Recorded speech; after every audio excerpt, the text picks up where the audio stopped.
আসসালামু আলাইকুম সুপ্রিয় শিক্ষার্থীবৃন্দ, আশা করি তোমরা সবাই অনেক ভালো আছো, সুস্থ আছো এবং পড়াশোনার সাথেই আছো। তো তোমাদের এইচএসসি পরীক্ষা কিন্তু খুব সন্নিকটে, যার কারণে তোমাদের প্রস্তুতি হতে হবে অনেক জোরালো এবং শক্তিশালী। তার ধারাবাহিকতায় আমি মোহাম্মদ শাহাদুল হুসাইন তোমাদের ন্যারেশনের যে ভীতি আতঙ্ক আছে সেটাকে দূর করার জন্য তোমাদের সামনে নিয়ে আসলাম ন্যারেশন সেকেন্ড ক্লাস অর্থাৎ পার্ট 2। ন্যারেশনের উপর কিন্তু আমি ইতিমধ্যে একটি বেসিক ক্লাস নিয়েছি এবং আজকের যে ক্লাসটা হবে এটাও মূলত বেসিক ক্লাসই হবে।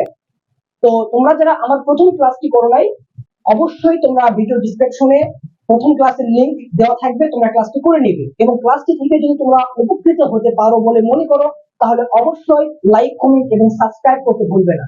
মনে রাখবা যে তোমাদের কাছে ইংরেজি সহজ করার জন্য কিন্তু আমরা সর্বাত্মক চেষ্টা করে যাচ্ছি, আমরা অনেক পরিশ্রম করে যাচ্ছি। সুতরাং আমাদেরকে একটু অনুপ্রাণিত করতে তোমরা লাইক, কমেন্ট এবং সাবস্ক্রাইব করবা, যেটা করতে 2 সেকেন্ডেরও বেশি সময় লাগবে বলে আমার মনে হয়। তো দয়া করে একটু সাবস্ক্রাইব করে দেবা। তো আজকে আমরা বেশি কথা বাড়াবো না, আমি তোমাদেরকে কি গত ক্লাসে অর্থাৎ প্রথম ক্লাসে যেটা আলোচনা করেছিলাম সেটা হচ্ছে যে ন্যারেশন পরিবর্তনের জন্য আমাকে 6টি বিষয় জানতে হবে। প্রথমটি হচ্ছে রিপোর্টিং ভার্ব এবং রিপোর্ট স্পিচ চেনা। 2 নম্বর 5 প্রকার সেন্টেন্সের গঠন জানা। প্রথম ক্লাসে কিন্তু এই দুটি নিয়ে আমরা বিস্তারিতভাবে কথা বলেছি। আজকে আমরা 3 নম্বর পয়েন্ট নিয়ে কথা বলবো, অর্থাৎ পার্সন পরিবর্তন। তো আমরা একটু হোয়াইট বোর্ডে দেখার চেষ্টা করি। এখানে বলা হচ্ছে পার্সন পরিবর্তন, অর্থাৎ পার্সন পরিবর্তন এখন আমাকে জানতে হবে। 3 নম্বর পয়েন্ট এটা আমি তোমাদেরকে বলেছিলাম। আমরা সবাই কিন্তু কম বেশি ইতিমধ্যে জানি যে পার্সন হচ্ছে 3 প্রকার, অর্থাৎ ফার্স্ট পার্সন, সেকেন্ড পার্সন এবং থার্ড পার্সন। ফার্স্ট পার্সন মানে কি উত্তম পুরুষ, অর্থাৎ নিজের সাথে সম্পৃক্ত সবকিছু ফার্স্ট পার্সন, যেমন আই, মি, আস, আওয়ার, এগুলো কি ফার্স্ট পার্সন। সেকেন্ড পার্সন মানে কি মধ্যম পুরুষ, অর্থাৎ ইউ, এটাকে আমরা কি বলবো দ্বিতীয় ব্যক্তির সাথে সম্পর্কিত বিষয় হচ্ছে সেকেন্ড পার্সন, ইউ, ইয়োর, এগুলো সেকেন্ড পার্সন। আর থার্ড পার্সন কি, অর্থাৎ অধম পুরুষ, যেটাকে বলা হচ্ছে তোমার শি, তারপরে ইট, এনি কাইন্ড অফ নেম, যে কোনো ধরনের নাম। তাহলে মনে রাখতে হবে first person, second person, third person, এটা নিয়ে তোমাদেরকে বোঝানোর মতো কিছু নেই, এটা হচ্ছে ক্লাস 6-7 এর পড়া। আমাদের এখন ন্যারেশন পরিবর্তনের জন্য যে বিষয়টি জানতে হবে সেটা হচ্ছে যে আসলে ন্যারেশন পরিবর্তন অর্থাৎ ডিরেক্ট থেকে আমাদেরকে ইনডিরেক্ট করতে হবে।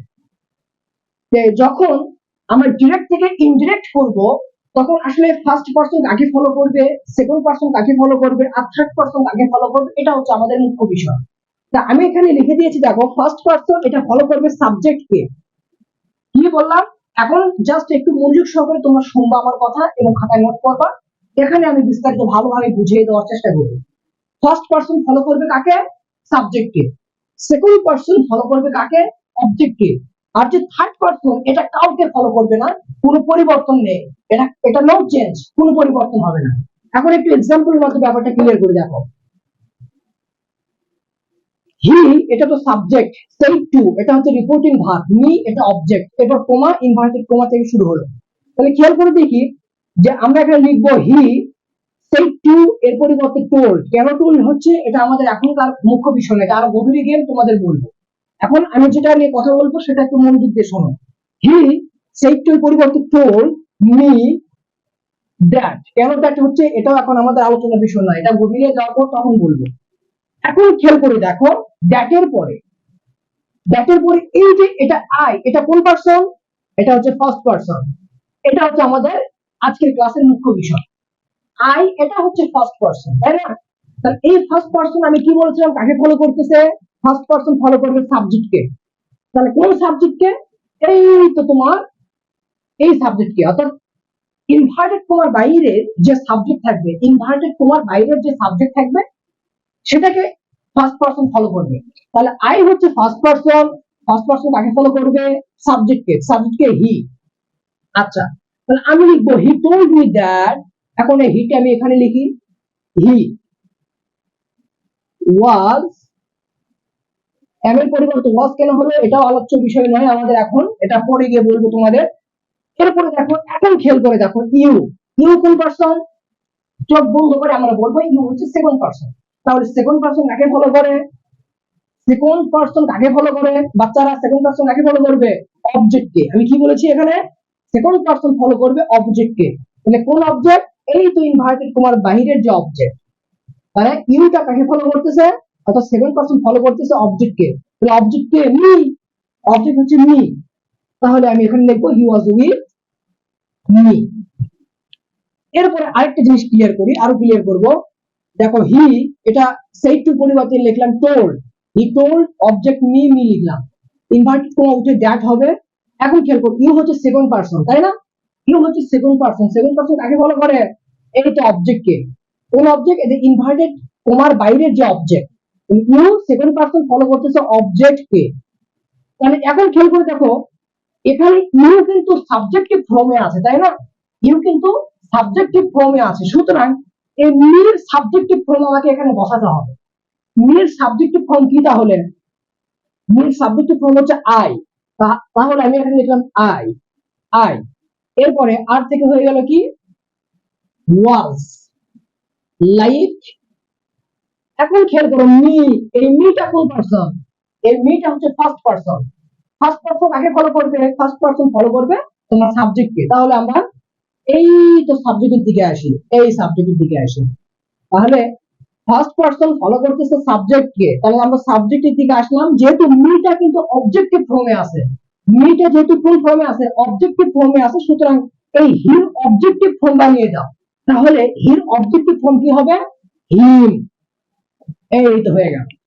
তাহলে দেখো, he said to me you are like me, এটা ডিরেক্ট নারেশন। এটাকে এখন ইনডিরেক্ট আমরা কিভাবে করলাম? He told me that I was like him. আচ্ছা, আর থার্ড পারসন কোনগুলো? তোমার হি, শি, তারপরে দে, এরপরে তোমার যে কোনো ধরনের নাম, সবকিছু কি থার্ড পারসন। এই থার্ড পারসনের কোনো পরিবর্তন হয় না। অর্থাৎ এখানে যদি ইউ না থেকে এখানে শি থাকতো, তাহলে এই শির কোনো পরিবর্তন হতো না। এই শির কোনো পরিবর্তন হতো না, যেখানে থাকবে ওটা ওখানেই থাকবে, এটা কোনো পরিবর্তন হবে না। বুঝতে পারছো?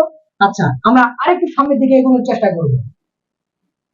আচ্ছা দেখো, এখন 4 নম্বর পয়েন্টে আমরা কি নিয়ে কথা বলবো? সাবজেক্ট, অবজেক্ট এবং পসিটিভ সম্পর্কে জানা। তো এটা খুবই সিম্পল একটা ব্যাপার। আমি তোমাদের এই চারটা লিখে দিলাম, সুন্দর করে এটা মুখস্থ করে রাখবে। সাবজেক্ট, অবজেক্ট এবং possessive. Subjective form I, objective form me, possessive my. I, me, my. You, you, your. We, us, our. He, him, his. She, her, her. They, them, their. It, it, its. Just এটা একদম মুখস্থ এবং কণ্ঠস্থ করে ফেলবে। মানে subject, objective form এবং possessive form এটা একদম ক্লিয়ার করতে হবে যদি ন্যারেশন তুমি ভালোভাবে মানে করতে চাও, সলভ করতে চাও। আচ্ছা, এখন আমরা 5 নম্বর বিষয় নিয়ে কথা বলবো। 5 নম্বরে আমরা কি নিয়ে আলোচনা করব? 5 নম্বর হচ্ছে আমাদের টেন্স পরিবর্তন শিখতে হবে। টেন্স পরিবর্তন। আচ্ছা, টেন্স পরিবর্তন কি? এখন আমরা ডিরেক্ট থেকে ইনডিরেক্ট, অর্থাৎ আমাদেরকে তো সবসময় তোমার ডিরেক্ট থেকে ইনডিরেক্ট করতে হবে, তাই না?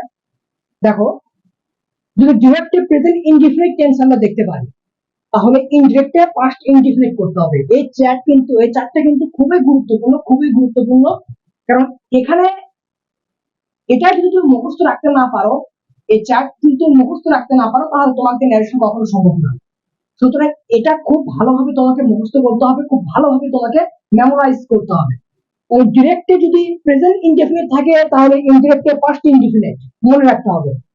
প্রেজেন্ট কন্টিনিউয়াস থাকলে পাস্ট কন্টিনিউয়াস, প্রেজেন্ট পারফেক্ট থাকলে past perfect, present perfect continuous থাকলে past perfect continuous, past indefinite থাকলে পাস্ট পারফেক্ট, পাস্ট কন্টিনিউয়াস থাকলে past perfect continuous, past perfect থাকলে পাস্ট পারফেক্টলি, এখানে কোনো পরিবর্তন হবে না, নো চেঞ্জ। তাহলে কি বললাম?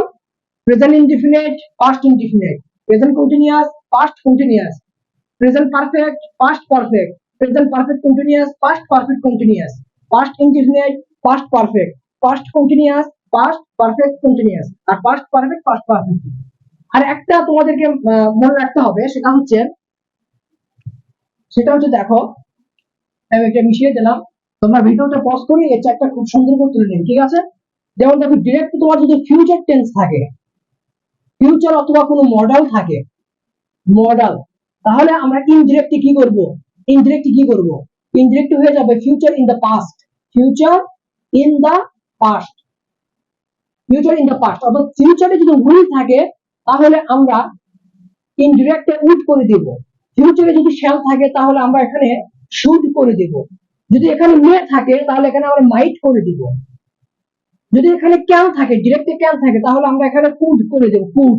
ওকে, তার মানে কি ডিরেক্টে যদি উইল থাকে তাহলে ইনডিরেক্টে উড, ডিরেক্টে যদি শ্যাল থাকে তাহলে ইনডিরেক্টে শুড, ডিরেক্টে যদি মে থাকে তাহলে ইনডিরেক্টে মাইট, আর ডিরেক্টে যদি তোমার ক্যান থাকে তাহলে ইনডিরেক্টে কুড করে দেবো। অর্থাৎ এখানে ফিউচার থাকলে ইনডিরেক্ট আমরা ফিউচার ইন দা পাস্ট করে দিব। আর যে চারটি আমি তোমাদেরকে দিলাম, এই চারটি খুব সুন্দর করে তোমরা কি করবে, খুব ভালোভাবে মেমোরাইজ করবে, ঠিক আছে? আচ্ছা, এখন আমরা আরেকটু সামনের দিকে আগানোর চেষ্টা করব। দেখি এখন, এখন দেখো শেষ ধাপ। আমরা যে ন্যারেশন পরিবর্তনের 6টি শর্ত দিয়েছিলাম, 5টি অলরেডি আমরা আলোচনা করেছি। এখন আমরা আলোচনা করব একদম শেষ ধাপ নিয়ে। সেটা কি? সেটা হচ্ছে কিছু অ্যাডভার্বিয়াল ফ্রেজ মুখস্থ করতে হবে। কিছু অ্যাডভার্বিয়াল ফ্রেজ আমাকে মুখস্থ করতে হবে। যেমন যদি ডিরেক্টে দিস থাকে তাহলে ইনডিরেক্টে দ্যাট করতে হবে, অর্থাৎ ওই দিসের পরিবর্তে দ্যাট লিখতে হবে। যদি ডিরেক্টে দেশ থাকে তাহলে ইনডিরেক্টে এই দেশের পরিবর্তে আমাদের দোষ করতে হবে। এরকম এই কয়েকটা অ্যাডভার্বিয়াল ফ্রেজ একদম মুখস্থ করতে হবে। তাহলে আমরা এক নজরে এই ইম্পর্টেন্ট অ্যাডভার্বিয়াল ফ্রেজ গুলো একটু দেখে নিই। দিস থাকলে দ্যাট, দেশ থাকলে দোস, হিয়ার থাকলে দিয়ার, অ্যাগো থাকলে বিফোর, নাও থাকলে দেন, টুডে থাকলে দ্যাট ডে, স্টারডে থাকলে দ্য প্রিভিয়াস ডে, এবং লাস্ট নাইট থাকলে দ্য প্রিভিয়াস নাইট। আচ্ছা, এখন যদি এখানে টুমরো থাকে, টুমরো, টুমরো মানে কি? টুমরো মানে হচ্ছে আগামীকাল, তাই না? তাহলে আমরা লিখবো যে the the following day, the the following day. Okay, এইরকম ভাবে আমরা এগুলো মুখস্থ করবো। যে ডিরেক্টে যদি টুডে থাকে তাহলে ইনডিরেক্ট আমরা ওই টুডে এর পরিবর্তে দ্যাট ডে লিখবো। স্টারডে থাকলে the previous day, last night থাকলে দ্য প্রিভিয়াস নাইট, আর টুমরো থাকলে দ্য ফলোইং ডে। এই অ্যাডভার্বিয়াল ফ্রেজ গুলো তোমরা একদম খুব সুন্দর করে কি করো, মুখস্থ করে ফেলবা। আচ্ছা, তাহলে আজকে মূলত ন্যারেশনের আমি অলরেডি এটাতে 2টা ক্লাস হবে। এই 2টা ক্লাস ছিল মূলত বেসিক ক্লাস, ঠিক আছে? তো যারা আমার প্রথম ক্লাসটি দেখো নাই, ভিডিও ডেসক্রিপশনে তোমার লিংক থাকবে, অবশ্যই প্রথম ক্লাসটি দেখার পরে তারপরে দ্বিতীয় ক্লাসটি দেখো, তাহলে বুঝতে একদম খুব সুবিধা হবে তোমাদের। আর আমার ক্লাসটি থেকে তোমরা যদি উপকৃত হয়ে থাকো তাহলে অবশ্যই আমার ক্লাসটি এই ইউটিউব চ্যানেল অনলাইন পাঠশালা, এই ইউটিউব চ্যানেলটিকে তোমরা সাবস্ক্রাইব করবে, বেশি করে লাইক, কমেন্ট এবং বন্ধুদের সাথে শেয়ার করতে কখনোই ভুলবে না।